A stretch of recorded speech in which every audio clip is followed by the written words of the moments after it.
नमस्कार, आदाब, सत श्री अकाल। आप देख रहे हैं सवेरा और मैं हूं सरबजीत सिंह। बात करेंगे घोटाले की। सबसे बड़ा घोटाला आम का घोटाला था, जहां कई लोगों को जो लाइसेंस दिए गए थे वेपन्स के, उसी सिलसिले में आज आम आदमी पार्टी के जो नेता हैं अप्पू सिंह हमारे साथ जुड़ चुके हैं। बात करेंगे उनसे ही किस तरह का जो आर्म्स के लाइसेंस दिए गए थे और उस पर क्या क्या अब अपडेट है, सभी बात करेंगे। मैडम नमस्कार जी। नमस्कार। मैडम आज आपने प्रेस कॉन्फ्रेंस की है, ये किस मुद्दे पर की है, हमें डिटेल में बताएं, क्या मुद्दा था? देखिए, और आप आज की जो प्रेस कॉन्फ्रेंस की गई थी, वो की गई थी आर्म्स लाइसेंस के स्कैम की। कुछ अनटोल्ड स्टोरीज थी, कुछ अनकही बातें जो नहीं सामने पब्लिक व्यू में लेके आई है, वो हम आज लेके आना चाहते थे। सबसे इम्पोर्टेंट चीज़ है कि आर्म्स लाइसेंस स्कैम सबको पता है कि ये उजागर किया गया 2017 में और it was transferred to CBI in the year 2018। मगर एक बड़ा जिस विषय को लेके हमने इसी विषय को लेके जो हमने आज प्रेस कॉन्फ्रेंस करी, उसमें एक बड़ा इंपॉर्टेंट पॉइंट हमने रखा that there was an RTI reply in 2023। एक पब्लिकेशन हाउस ने एक आरटीआई डाली थी और उसी आरटीआई का रिप्लाई आया था 2023 में। उस रिप्लाई के तहत पहले की बात है कि ये मसला 2017 का है, जी उसके बाद आर्टिकल लगी 2023 में। जी नहीं नहीं मैं आपको पहले समझाती हूँ। पहले मैं आपको ये बताऊंगी कि आज की प्रेस कॉन्फ्रेंस हमने क्यों, उसमें क्या इंपॉर्टेंट इशू जो था मैंने रखा था। आर्म्स लाइसेंस का मसला उजागर हुआ सन 2017 में। ये मैटर जो था, ये ट्रांसफर किया गया सीबीआई को इन द ईयर 2018। आज की प्रेस कॉन्फ्रेंस में मैंने एक बड़ा इंपॉर्टेंट पॉइंट रखा कि एक आरटीआई का रिप्लाई आया था 2023 में। उसमें ये मेंशन किया गया कि Uttar Pradesh and Jammu and Kashmir they lead the country in gun licenses. After जब ये आर्म्स लाइसेंस जो उजागर किया गया 2018 में, आर्म्स लाइसेंस के इशुएंस पे और उनकी रिन्यूअल पे बैन लग गया। This ban was lifted in the year 2023। आप पहले मुझे कंप्लीट करने दें। जी, जम्मू कश्मीर के लिए, जम्मू कश्मीर के लिए मैंने आपको बता दिया कि जो जो आर्म्स लाइसेंस का जो स्कैम था वो उजागर हुआ 2017 में। सीबीआई ने इस स्कैम को लिया 2018 में। This is pertaining to Jammu and Kashmir. 2018 में इस पे बैन लग गया और 2023 में इस पे बैन लिफ्ट हुआ इशुएंस पे ऑफ द आर्म्स लाइसेंस पे। मगर 2023 में एक बड़ा इंपॉर्टेंट डेटा सामने आया। उस डेटा के तहत Uttar Pradesh and Jammu and Kashmir they lead the country in gun licenses, ये डेटा आया। उसी के साथ एक और डेटा आया कि जब बैन लगा हुआ था इन अक्टूबर 2020, एक लीडिंग न्यूज़पेपर ने एक ऑफिशियल डेटा निकाला जिसके तहत all over India 22,805 fresh licenses were issued from 2018 till September 15, 2020। अब हैरानकीजनक बात यह है कि जब बैन लगा हुआ था उसमें जो जेएनके का इशुएंस था, जो जेएनके को आर्म्स लाइसेंस इशू हुए वो थे 17,905। That accounted for 78.51%। देखिए, now this figure was during the ban.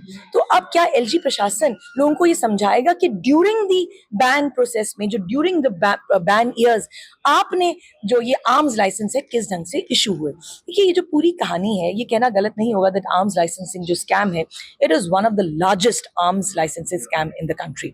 और इसी से रिलेटेड कुछ जो तथ्य हैं मैंने आप लोगों के समक्ष जो थे इस प्रेस कॉन्फ्रेंस के माध्यम से उनके सम्मुख रखे, लोगों के सम्मुख। देखिए, आर्म्स लाइसेंस की जो कहानी है ये स्टार्ट होती है 2012 से। 2012 में Sheikh Mohammad Shafi, professor SK Bhalla and advocate Sheikh Shakeel Ahmad ji ने उन्होंने डिसाइड किया कि कुछ इंफॉर्मेशन लेनी थी उन्होंने against IAS officers and KS officers. Those IAS and KS officers in the last one decade, that is from 1st of January 2000 till the 31st of December 2011, those IAS officers who have been booked in corruption cases. Against how many IAS officers the cases have been established and against how many the prosecution sanction is pending. ये data जो था, the petitioners, ये जो whistleblowers है, they wanted to take from the state vigilance organization. इसी के दौरान जो था डेटा भी स्टेट विजिलेंस ऑर्गेनाइजेशन ने भी दिया, जीएडी ने भी अपना डेटा दिया एंड फाइनली डिसाइड किया गया कि एक पीआईएल फाइल की जाएगी। दिस पीआईएल, ये वो पीआईएल है शेख शकील फाइल की थी जी। This PIL was filed by Sheikh Mohammad Shafi and professor SK Bhalla और इनके वकील जो हैं वो हैं एडवोकेट शेख शकील। इन्होंने एडवोकेट शेख शकील सर ने ये पीआईएल फाइल करी and this PIL was filed as PIL number 9 of 2012। इस पीआईएल में पूरे डिटेल्स जो थे, उन्होंने मेनली सारे डिटेल्स जो थे वो स्पेसिफाई किए गए रिगार्डिंग दी करप्शन केसेस। मगर इस पीआईएल को करने का मेन रीजन क्या था? इसका मेन ये रीजन था कि उन्होंने ऑनरेबल हाई कोर्ट से उनसे डिमांड रखी, उनसे रिक्वेस्ट करी कि आप स्टेट विजिलेंस ऑर्गेनाइजेशन को कमांड करिए कि वो चार्जशीट फाइल करें against the accuse in view of the deemed section. जी, आप पहले पहले मेरी बात सुनिए। जो 2012 में जो केस शुरू हुआ, this was against various other IAS officers. अभी हम लोग आर्म्स लाइसेंसिंग पे नहीं पहुंचे, हम 2012 में हैं। तो जो पहले अलग अलग आईएएस ऑफिसर्स के खिलाफ जो भी प्रोसिक्यूशन सैंक्शन इशू नहीं होता था, फिर एक सुप्रीम कोर्ट की जजमेंट आ गई। उस सुप्रीम कोर्ट की जजमेंट के तहत अगर एक प्रॉपर टाइम पीरियड में आप उनको सैंक्शन नहीं देते तो डीम्ड सैंक्शन मान ली जाती है। इसी केस लॉ को सुप्रीम कोर्ट की इसी रूलिंग को लेके एडवोकेट शेख शकील अहमद जो थे ऑनरेबल हाई कोर्ट में गए और उन्होंने ये दलील रखी। मगर वो लोग ये नहीं जानते थे कि 2012 से जो मुहिम उन्होंने शुरू करी वो पहुंच जाएगी 2017 के आर्म्स लाइसेंसिंग स्कैम पे। 2017 में आर्म्स लाइसेंस स्कैम जो था वो बस्ट किया गया। ये राजस्थान में बस्ट हुआ। राजस्थान पुलिस की एटीएस के स्क्वाड ने वहां पे कुछ लोगों को पकड़ा जिनके पास कुछ एम्यूनिशन था, सॉरी जो उनके पास कुछ गन्स थी। अब जो गन्स थी उनके जो लाइसेंसेस थे वो इशू किए हुए थे जम्मू कश्मीर से। उसके बाद 11 मई 2018 को जेएनके के होम डिपार्टमेंट ने एक रिपोर्ट फॉरवर्ड करी for investigation into the alleged irregularities regarding the issuance and the renewal of the arm licenses by the licensing authorities। ये मैटर ट्रांसफर किया गया 2018 में सीबीआई के पास। सीबीआई को इम्प्लीड किया गया इसी केस के साथ ही ऑन 5 सितंबर 2024। बात आप काट रहा हूं छोटी सी। जी, जो रिसर्च इशू किए गए थे जी, वो जम्मू कश्मीर राज्य के लोगों के लिए थे या वही पे मैं आ रही हूँ कि 15 अक्टूबर 2024 को एक बहुत इंपॉर्टेंट डॉक्यूमेंट जो था सीबीआई ने कोर्ट में रखा। इस डॉक्यूमेंट में सीबीआई ने क्लियर करा कि ये क्या था आर्म्स लाइसेंस स्कैम। उन्होंने मोडस ऑपरेंडी एक्सप्लेन किया, कौन कौन लोग इन्वॉल्व थे, कितने आईएएस ऑफिसर्स इन्वॉल्व थे, कितने केएस ऑफिसर्स इन्वॉल्व थे, किस ढंग से ये स्कैम किया गया। सबसे पहले उन्होंने कहा कि 2012 से लेकर 2016 तक तकरीबन जम्मू डिवीजन में 1.53 लाख इलीगल लाइसेंसेस जो थे इशू हुए और कश्मीर डिवीजन में 1.121 lakh approximately arms licenses issue हुए थे। This is the data of the CBI, this is not my narrative. ठीक है, उसी में इसी रिपोर्ट में वो सीबीआई कहती है that investigation is complete, 39 IAS officers and KS officers are involved, 71 gun house dealers are involved, 13 chargesheet file की गई, 15 सीबीआई रिपोर्ट आई। इसमें उन्होंने मोडस ऑपरेंडी में कहा कि डिप्टी कमिश्नर्स ने गन हाउस डीलर्स के साथ मिलकर, मिडलमैन के साथ मिलकर एप्लीकेशन फॉर्म्स के फोर्जरी की गई, पुलिस वेरिफिकेशन तो हुई ही नहीं, and all for monetary consideration. Ultimately CBI ने अपनी रिपोर्ट में एक बड़ा इंपॉर्टेंट डॉक्यूमेंट अटैच किया। This was this document. ये एनेक्सचर 1 था।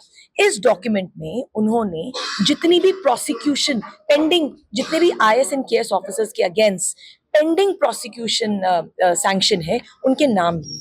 शाहिद इकबाल चौधरी का नाम आया, नीरज कुमार, यशा मुदगल, पांडुराम पोले, जितेंद्र कुमार सिंह, श्री जी, सभी IAS officers, Rajiv Ranjan ji, M Raju, all these IAS officers, इन सबके नाम आए। इनकी प्रोसिक्यूशन सैंक्शन नहीं दी गई। जब सीबीआई ने अपना मामला दर्ज किया, केएस ऑफिसर्स के लिए प्रोसिक्यूशन सैंक्शन देनी थी जीएडी को, जम्मू कश्मीर गवर्नमेंट को, और आईएएस ऑफिसर्स के लिए प्रोसिक्यूशन देनी थी सेंट्रल गवर्नमेंट को। But the proposal had to be moved, the documents had to be moved by the GAD to the central government. ये प्रपोजल ने मूव नहीं करा। डीओपीटी की बड़ी स्टेटमेंट्स है, कम्युनिकेशंस है, जहां पे उन्होंने बार बार लिखा है स्टेट गवर्नमेंट को, चीफ सेक्रेटरी को, कि प्लीज आप हमें प्रपोजल्स दें इनके खिलाफ, इनके जितने भी प्रपोजल्स है, डॉक्यूमेंट्स है, इनके दीजिए ताकि हम प्रोसिक्यूशन सैंक्शन आगे इशू कर सकें। ये सब इन्होंने नहीं किया। And the worst part is Supreme Court की एक जजमेंट है, वो बड़ी क्लियरली कहती है that people who are in the plum positions, अगर आप किसी हाई पोजिशन पे हैं तो, और अगर आप टेंटेड हैं तो आपको वहां से आपको रिमूव होना चाहिए, मगर ये फॉलो नहीं किया गया। सबसे हैरानगी, अभी तक वही बैठे हैं। और सबसे हैरानगीजनक बात यह है कि एम राजू जी, जिनका नाम, वो एक वरिष्ठ आईएएस ऑफिसर हैं, जिनका नाम इस आर्म्स लाइसेंसिंग स्कैम में सीबीआई की रिपोर्ट में है, उनको जीएडी का कमिश्नर सेक्रेटरी बनाया गया है। हाई कोर्ट ने भी इस पॉइंट को नोट किया। उन्हें पूछा भी कोर्ट में, अभी भी कोर्ट में क्या चल रहा है अभी? This matter is going on in the court. ये मैटर 7 अगस्त को लिस्टेड है। मेन कहानी सर यही है इस आर्म्स लाइसेंस स्कैम की, कि जो डिले है that is on behalf of the GAD, क्योंकि डीओपीटी क्लियर है अपने स्टांस को लेके, सीबीआई अपने स्टांस को लेके क्लियर है, वो डू कॉल एमएचए अपने स्टांस को लेके क्लियर है, मगर जीएडी यहाँ से फाइल्स ही प्रोसिक्यूशन सैंक्शन के लिए पुश नहीं करती। इन्वॉल्व होगा तो कैसे काम एब्सोल्युटली, इनकी पिक एंड चूज पॉलिसी है कि जो आईएएस ऑफिसर्स इन्वॉल्व हैं उनकी प्रोसिक्यूशन सैंक्शन नहीं होगी, जो केएस ऑफिसर्स इन्वॉल्व हैं उनकी प्रोसिक्यूशन सैंक्शन होगी। आप पार्टी की डिमांड क्या है इस मसले को लेकर? देखिए, इस मसले को लेके हमारी 2-3 मेन डिमांड्स है। सबसे पहले मैं कहती हूँ that there is behind the scene policy, कुछ ना कुछ तो बिहाइंड द कर्टन्स चल रहा है which is not out in public domain. माननीय एलजी साहब ने I was going through one of his statements in 2023 में सुन रही थी उनकी एक अवाम की आवाज को लेके प्रोग्राम आता था, उसमें उन्होंने बड़ा क्लियरली कहा था that JNK administration has a strict policy of zero tolerance against corruption. मगर इसी में ही उनकी एक स्ट्रिक्ट पॉलिसी थी against they say that they have a strict zero tolerance policy against corruption। मगर इस आर्म्स लाइसेंस स्कैम में अगर मैं जीएडी का सिस्टम देखूं तो उसे तो ये नहीं पता चलता। अब हमारी 3 मेन डिमांड्स है माननीय एलजी साहब से कि आप उन पे असीम कृपा करें और जल्द से जल्द जो है प्रोसिक्यूशन सैंक्शंस को एक्सपेडाइट करें, नंबर 1। नंबर 2, जितने भी गन हाउस डीलर्स के नाम आए हैं स्कैम में उनके खिलाफ कार्रवाई करिए आप, because the CBI has given you reports. Absolutely, उनके लाइसेंसेस कैंसिल किए जाए। क्राइम 71 गन हाउस डीलर्स, और उसी के साथ तो देखिए न्यायपालिका अपना काम कर रही है। Now it is high time the bureaucracy of Jammu and Kashmir, specially ये जो प्रशासनिक जो इनका डिपार्टमेंट है एलजी साहब का, उनको अपना काम करना पड़ेगा। They will have to show their expertise so that the whole situation can be ameliorated. That is my main demand. ये थे आप पार्टी के अप्पू सिंह ने कहा कि जो गन लाइसेंस घोटाला हुआ है उसमें जो बड़े बड़े नाम है अभी तक उन पर कोई कार्रवाई की गई, और उनका एक डिमांड थी जो एलजी प्रशासन है वो चाहिए कि जल्द से जल्द उन बड़े अधिकारियों पर भी कार्रवाई हो, और जो 71 जो होल्डर है लाइसेंस वाले दुकानों वाले उनके जो लाइसेंस जो कैसे किए जाए।